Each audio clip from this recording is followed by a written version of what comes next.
Bismillahirrahmanirrahim. Assalamualaikum warahmatullahi wabarakatuh. Saatnya mendengarkan kajian pagi dari TV 10 Solo, langsung dari Masjid Asghab Surakarta.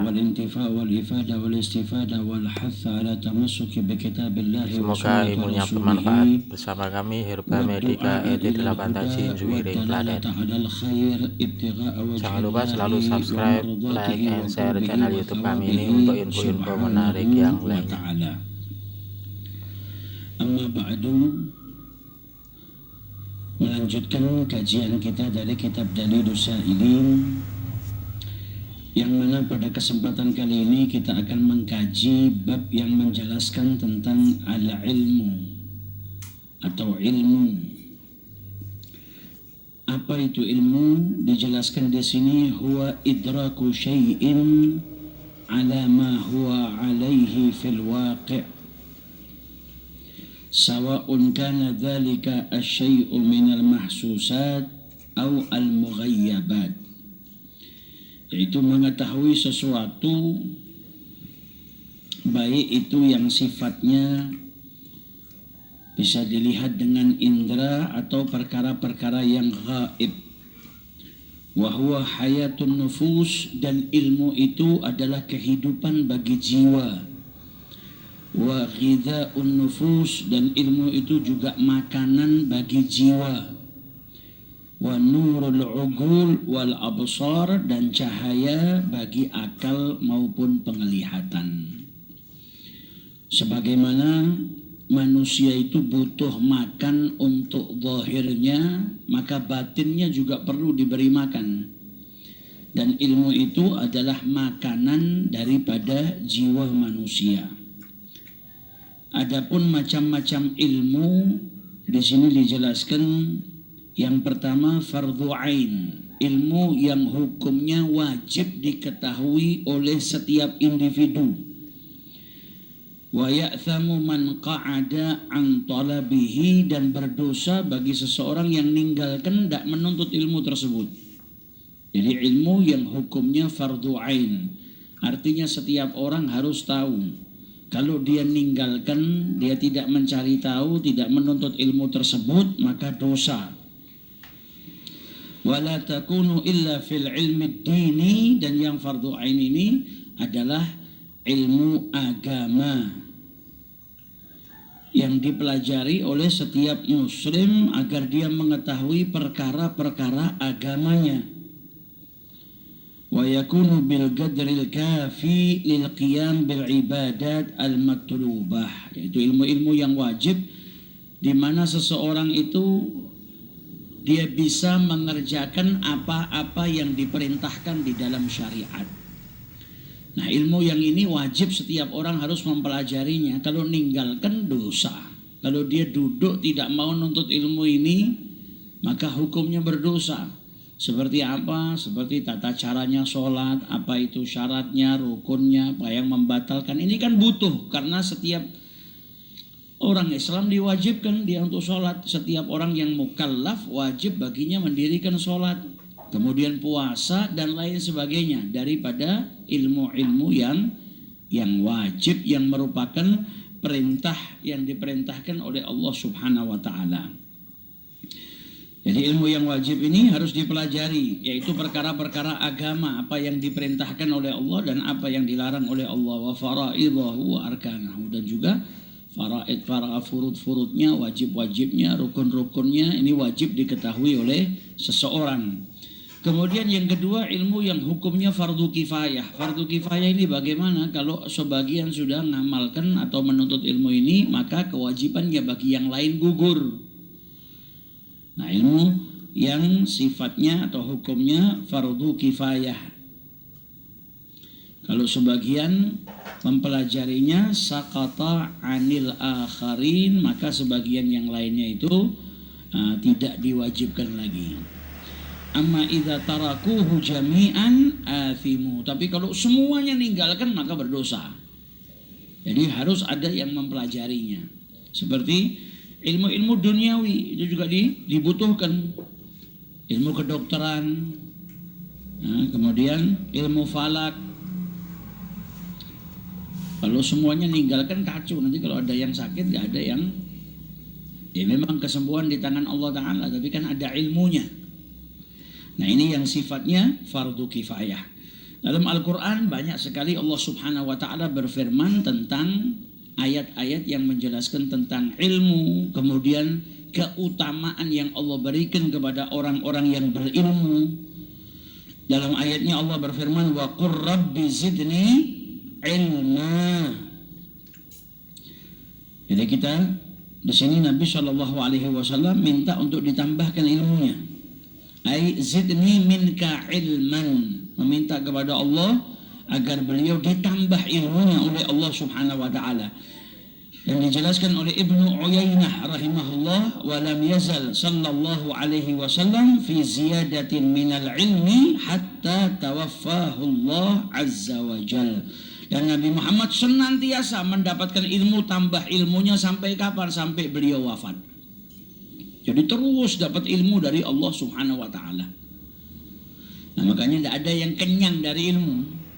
Mau kita belajar puluhan tahun, tidak ada yang namanya kenyang dari ilmu. Nabi saja berdoa kepada Allah Subhanahu wa Ta'ala, Rabbi zidni ilma. Padahal Nabi Muhammad itu lautannya ilmu, diberikan ilmu yang luas oleh Allah Ta'ala. Nah ini harusnya menjadi penyemangat kita juga untuk tidak berhenti menuntut ilmu syariatnya Allah Subhanahu wa Ta'ala. Kemudian dalam ayat yang lain Allah Subhanahu wa Ta'ala berfirman, innama yakhshallaha min ibadihi al-ulama innallaha azizun ghafur. Dalam ayat ini Allah menjelaskan innama yakhshallahu min ibadihi al-ulama.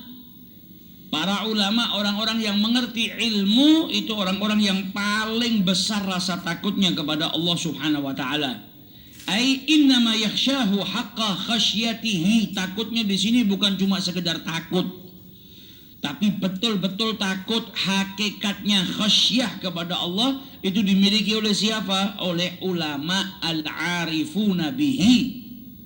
Para ulama-ulama yang arif billah. Nah mereka ini orang-orang yang memiliki khasyah atau rasa takut yang hakiki kepada Allah Subhanahu wa Ta'ala. Karena setiap manusia itu kalau dia bertambah ilmunya, tambah kenal Allah, tambah ilmunya, itu akan menjadikan dirinya semakin besar rasa takutnya kepada Allah Subhanahu wa Ta'ala. Jadi ilmu itu jadikan seorang hamba tambah takut sama Allah Ta'ala, tambah taat kepada Allah Subhanahu wa Ta'ala.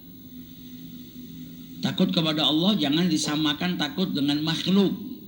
Seperti sering kita ulang-ulang, man khafa syai'an haraba minhu. Barang siapa yang takut kepada sesuatu, dia akan lari menjauh dari sesuatu yang dia takuti. Orang takut sama ular, ngelihat ular lari menjauh. Wa man khafa Allah, dan barang siapa yang takut kepada Allah, haraba ilaihi, justru rasa takutnya kepada Allah itu menjadikan dirinya lari mendekat kepada Allah. Jadi apa manfaatnya punya rasa takut kepada Allah? Menjadikanmu semakin dekat kepada Allah. Orang kalau punya rasa takut kepada Allah Ta'ala, rasa takut tadi bentengin dirinya dari perbuatan haram, bentengi dirinya daripada perbuatan dosa. Orang yang punya rasa takut kepada Allah Subhanahu wa Ta'ala, takutnya itu akan mengarahkan kepada perkara-perkara yang baik. Al-khawf, rasa takut itu mengarahkanmu kepada perkara-perkara yang baik. Nah, para orang yang paling takut kepada Allah siapa? Al-ulama. Tambah besar ilmunya, tambah takut sama Allah Ta'ala. Tambah banyak ilmunya, dia tambah besar khasyahnya atau rasa takutnya kepada Allah Subhanahu wa Ta'ala. Dalam ayat yang lain Allah Subhanahu wa Ta'ala berfirman, yarfa'illahu alladhina amanu minkum walladhina utul ilma darajat wallahu bima ta'maluna khabir. Yang pertama dalam ayat ini, orang-orang yang beriman diangkat derajatnya sama Allah Ta'ala. Allah menjelaskan dalam ayat ini, yarfa'ullah makanatal mu'minin al-mukhlisina minkum. Allah itu mengangkat derajatnya orang-orang yang beriman, orang-orang yang mukhlis di antara kalian atau dari kalian. Wa yarfa'u makanata ahli ilmi darajat katsiratan fi thawabi wa maratibir ridwan. Adapun orang-orang yang beriman plus dia orang-orang yang berilmu, maka derajatnya diangkat lebih tinggi oleh Allah Subhanahu wa taala. Pahalanya diberi lebih banyak, derajatnya diangkat lebih banyak, dapatnya ridha dari Allah diberi yang lebih banyak. Wallah ta'ala khabirun bi'amalikum, dan Allah itu mengetahui amal perbuatan kalian, tidak ada yang tertutup bagi Allah Subhanahu wa taala. Dan kelak Allah akan memberikan imbalan dari setiap perbuatan yang dilakukan oleh manusia. Kalau baik dikasih pahala, kalau buruk maka mendapatkan hukuman dari Allah Subhanahu wa ta'ala. Jadi orang yang beriman derajatnya tinggi, orang yang berilmu derajatnya lebih tinggi lagi. Jadi dalam ayat ini menunjukkan bagaimana derajatnya orang-orang yang beriman, dan juga menunjukkan bagaimana kemuliaan yang Allah berikan dan derajat yang Allah berikan kepada orang-orang yang berilmu. Dan masih banyak daripada ayat-ayat Al-Quran yang menunjukkan bagaimana keutamaannya ilmu. Allamal insana ma lam ya'lam. Nabi Muhammad dididik oleh Allah Ta'ala, diberikan ilmu oleh Allah Subhanahu wa Ta'ala. Kita umatnya Nabi Muhammad diperintahkan juga untuk menuntut ilmu. Talabul ilmi faridatun ala kulli muslim wal muslimah. Menuntut ilmu itu hukumnya wajib bagi siapa? Muslim dan muslimah. Ilmu yang wajib harus diketahui oleh seseorang. Yang fardu ain tadi, kalau nggak punya ilmu gimana dia mau sholat? Kalau nggak punya ilmu gimana dia mau puasa? Kalau nggak punya ilmu bagaimana dia bisa tahu apa yang diwajibkan oleh Allah untuk dirinya dan apa yang diharamkan? Ini semua butuh ilmu. Dan ketika kita menuntut ilmu, bukan hanya bermanfaat supaya kita bisa mengerjakan apa yang diperintahkan oleh Allah dan menjauhi larangannya, sudah bisa mengerjakan taat sama Allah, diangkat pula derajat kita oleh Allah Ta'ala. Jadi ilmu itu menjadikan derajat seseorang juga diangkat oleh Allah Subhanahu wa Ta'ala. Dalam hadis diriwayatkan oleh Abdullah ibnu Abbas, Nabi Shallallahu Alaihi Wasallam bersabda, "Man yuridillahu bihi khairan yufaqihu fid din." Anna man arada bihillah khairan aziman. Kalau Allah itu menghendaki seseorang itu mendapatkan kebaikan, maka ia diberi pemahaman oleh Allah Subhanahu wa Ta'ala tentang ilmu agamanya. Jadi ketika seseorang itu dia diberi sama Allah ilmu pengetahuan tentang agamanya, berarti tandanya Allah mau orang tersebut itu baik. Jadi kalau Allah Subhanahu wa Ta'ala berkehendak menjadikan orang itu baik, maka diberi pemahaman ilmu agamanya. Dikasih semangat untuk nuntut ilmu, diberi kemudahan untuk nuntut ilmu, kemudian dia menuntut ilmu, karena dengan ilmu dia bisa menjadi orang baik. Berarti kalau kita itu diberikan kemudahan untuk menuntut ilmu, itu sebuah kebahagiaan. Karena apa? Bisa jadi itu tanda kalau Allah Subhanahu wa Ta'ala menghendaki kita menjadi orang yang baik. Karena apa? Dari sekian banyak manusia, kita diberikan kemudahan oleh Allah Subhanahu wa Ta'ala untuk memahami ilmu agama. Maka itu perlu disyukuri. Dengan apa? Terus menuntut ilmu syariatnya Allah Ta'ala. Kenikmatan tadi dipertahankan. Jadi barang siapa yang dikehendaki oleh Allah mendapat kebaikan, yufaqihu fiddin. Karena orang yang menjadi orang yang berilmu diangkat derajatnya, dan banyak sekali keutamaannya orang yang berilmu. Karena ilmu itu juga warisan dari para nabinya Allah Subhanahu wa Ta'ala. Kalau orang jadi orang alim, jadi ulama, berarti dia jadi warathatul anbiya, pewarisnya nabi. Apa yang diwariskan? Ilmu. Orang yang menuntut ilmu berarti dia pada hakikatnya sedang apa? Sedang mengambil bagiannya dari warisannya Rasulullah Sallallahu Alaihi Wasallam. Hari ini kalau ada orang tua yang meninggal dunia, kadang ada sebagian daripada manusia yang anaknya sudah rebutan warisan, nggak mau mengikhlaskan warisannya. Nah, kita punya Nabi Muhammad yang meninggalkan kita warisan sebuah ilmu. Maka jangan jadi kita orang yang yang menyia-nyiakan warisan Rasulullah, tapi jadikan diri kita orang yang mengambil nasib bagian dari warisannya Rasulullah sallallahu alaihi wasallam. Sampai dikatakan orang yang pengen tahu majelisnya para nabi, kalau Anda pengen tahu majelisnya para nabi, maka hadirlah ke majelisnya para ulama. Duduk-duduknya para nabi itu nggak ada ghibah. Duduk-duduknya para nabi itu nggak ada caci maki, nggak ada hinaan, nggak ada ngerendahkan orang. Duduk-duduknya para nabi itu semuanya kebaikan, ilmu yang disampaikan. Nah, kalau kita mau tahu bagaimana majelisnya para nabi di zaman dahulu, datang ke majelisnya para ulama. Karena di situ tidak ada ghibah, tidak ada bicarakan orang. Yang ada apa? Ilmu yang disampaikan, sehingga orang yang datang dalam keadaan jahil pulang dalam keadaan berilmu. Yang ada orang yang duduk bersama dengan mereka bertambah rasa takutnya kepada Allah, bertambah semangatnya untuk mendekatkan diri kepada Allah. Kenapa demikian? Karena mereka itu warath, mereka itu pewarisnya para nabi, yang meneruskan perjuangannya Rasulullah, menyebarkan ilmu yang diajarkan oleh Nabi besar Muhammad sallallahu alaihi wasallam. Kemudian dalam hadis yang lain diriwayatkan dari Sahal bin Sa'ad radhiyallahu anhu, anna Nabiy sallallahu alaihi wasallam qala li Ali radhiyallahu anhu. Nabi Muhammad bersabda kepada Ali bin Abi Thalib karramallahu wajha, fa wallah, kata Nabi Muhammad, demi Allah, la an yahdiyallahu bika rajulan wahidan khairun min humrin ni'am.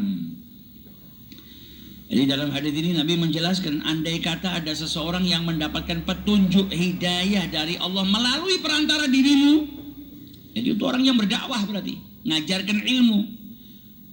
Orang yang nyampaikan ilmu, orang yang berdakwah, dia nggak bisa memberikan hidayah. Hidayah di tangannya Allah Ta'ala. Dia hanya menjadi perantara. Sampaikan ilmunya, hidayah di tangan Allah. Nah, kalau sampai ada orang yang mendapatkan petunjuk dan engkau menjadi perantaranya, apa kata Nabi Muhammad?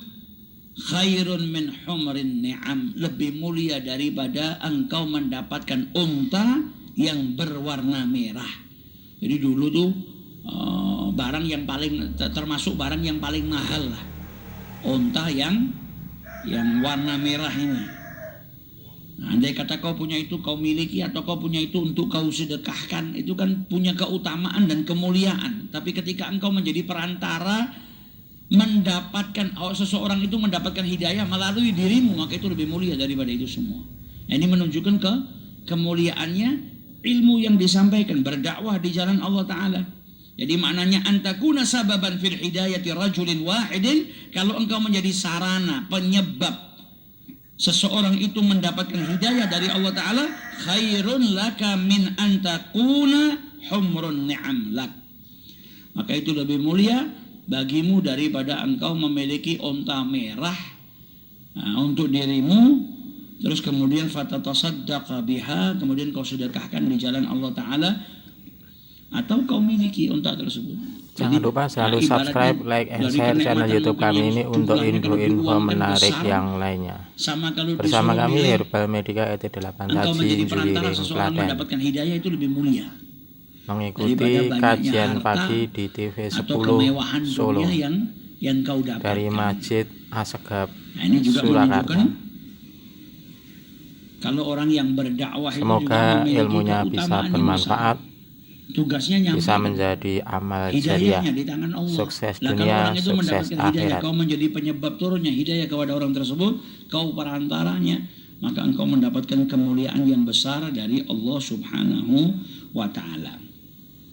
Dalam hadis yang lain diriwayatkan oleh Abdullah bin Mas'ud, la hasada illa fitnatain,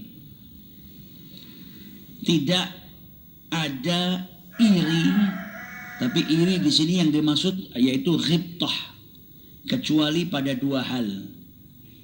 Yang pertama, rajulun atahullahu malan, seseorang dikasih sama Allah harta, fasallatahu ala halakatihi fil haq, uang